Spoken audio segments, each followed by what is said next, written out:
This is the Hidden Killers podcast with Tony Brueski. Featuring guest author John Glatt on the history of the Murdaugh family. Well, the Murdaughs go back well over 100 years to Alex's great-grandfather, Randolph Murdaugh Sr.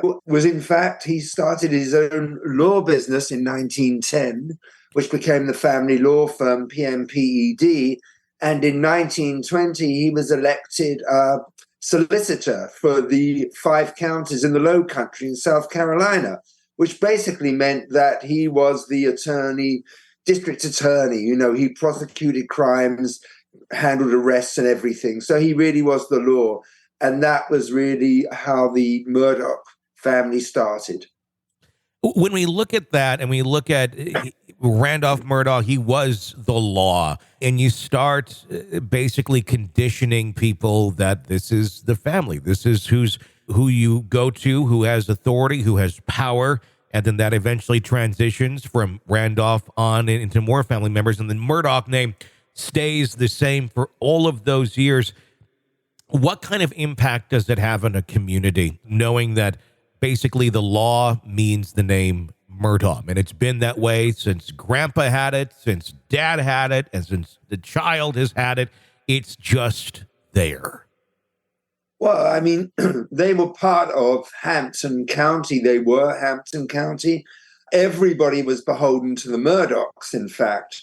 And the Murdaughs knew how to play it. Over 100 years, became like the fabric of Hampton County and the other 4 counties in the Low Country. Everybody was beholden on them.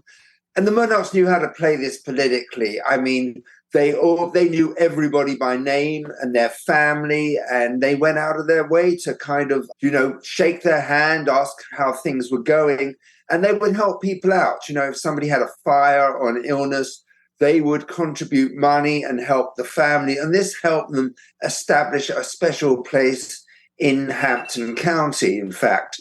And when it came to picking juries, when that Murdaugh family firm, for personal injury suits, there would be people that knew the Murdaugh, who they would give outsized, $1 million outpays to their clients, So they really controlled everything. In a lot of ways, I mean, this all sounds fairly positive. It sounds like they had a good standing in the community. They came to people's aid that were in that community when it was needed. And then also, if there was something that went wrong and they needed help legally, they had a bulldog in their corner in terms of the Murdaugh family. How does this start to turn a little bit different? Were they this loving, wonderful family back in the day prior to Alex's time and always good and on the up and up? Or were there people that they had, opposition with, some issues with, that maybe didn't see them for being this philanthropic family that they kind of tried to portray? Oh, yeah. I mean, they had their hand, the Murdaughs had their hand in a lot of pies. And Alex's grandfather, Buster Murdaugh, was in fact helping moonshiners. When police were raiding moonshiners, he would give them advance warning so they could clean up their act. And in the mid-50s, he actually got arrested. That's Buster Murdaugh, was arrested and went to trial, for conspiracy to aid moonshiners in South Carolina. A very high-profile case, which I cover quite extensively in my book, Tangled Vines. And basically, he used there were a lot of allegations that he bribed jurors and whatever, and he was found not guilty, although the sheriff that he was indicted with served time in prison. And the judge even went on to say, it was despicable how Buster Murdaugh had behaved, and was especially upset that he was about to get reelected as solicitor for his 3rd or 4th term. So there was a lot of corruption going on. And I think in the 70s, there were ties to a big dope smuggling ring that was using South Carolina and some of the Murdaugh properties on the coast to land marijuana from the Caribbean and other places. That was never substantiated, but some of Murdaugh's closest friends were indicted for that. So there's been a lot of kind of, negative stuff over the years about the Murdaughs and how they've used their position to benefit themselves. How were they viewed in the community back when you had the original Buster Sr. going to trial for helping to assist the moonshiners? Community-wise, was this viewed as, he's almost a vigilante? He's helping out the people who need it most in South Carolina's low country, not necessarily doing anything that the community would view as bad? Or did the community view this as a very bad violation of morals or ethics at the time? No, I think you're right. The community, stood by him, because he was helping people that needed money, in the desperate times.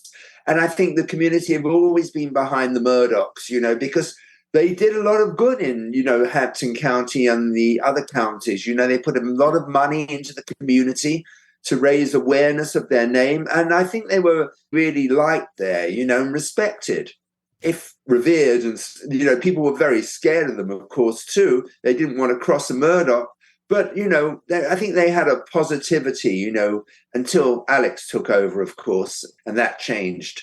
Let's talk about some of the older days, though, and the positivity. You had talked about the sheriff who ended up, crossing the Murdaugh and tried to get him indicted.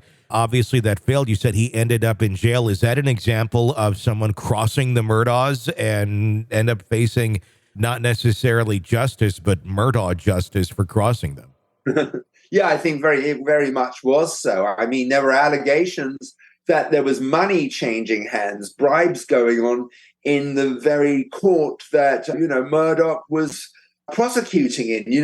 There was kind of undercover changing of money, which came out at that trial. So, I think the people that testified against the Murdaughs, and the sheriff did, in fact, to try and get a better deal. He found himself going to jail while Buster Murdaugh was soon re-elected as solicitor, and it was all brushed under the carpet. In the Murdaugh history, you hear very little of that kind of, trial in the 50s. Yeah. What did the sheriff end up going to jail for? What were the charges against him?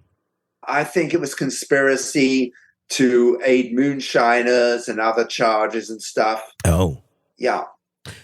How interesting. So they had this kind of interesting standing in the community for all these years of being the Murdaughs, being, the law essentially according to Murdaugh. And if you were on the side of it and you were reaping the benefits, you probably saw nothing wrong with how they were operating. How deep did their tentacles go within the court system? Obviously, we know they were very litigious. They had law firms, they had attorneys. But how far did the tentacles go beyond just the doors of that law firm? Was there connections with judges, with prosecutors, and all of that, so that they were able to get away with what they were getting away with in terms of bribing people and other bad acts? Yeah, absolutely. They were especially controlled the police in the 5 counties in the Low Country. They made it a happy habit of throwing big social parties at some of their various houses. They went hunting, they had barbecues, and all the chiefs of police were invited, and they were on first name terms with the Murdaughs, and they showed them a really good time. It was like once a week, Buster Murdaugh would have these get-togethers with the police, the judges, and everybody else. So they were socially, very close, and that's how they could manipulate things.